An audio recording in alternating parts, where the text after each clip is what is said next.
Let's look at how to connect the gamepad. You can operate the robot in two ways: first, by using the on-screen controls on your device, or second, by using the included gamepad.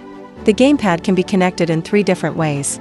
The first method is via Bluetooth. Before starting, make sure the robot is already connected to your control device over Wi-Fi.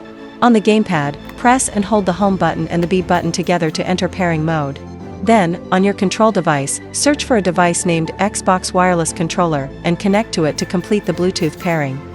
Additionally, you can also connect the gamepad using a micro USB cable for a wired connection, or by using the USB wireless receiver, USB dongle. Simply plug the receiver into your control device and the gamepad will connect automatically. For a more tactile experience with gamepad control, you can check the gamepad map in the menu for the full layout.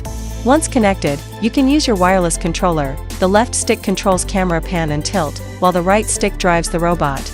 You can also take snapshots, record video, and zoom directly from the controller.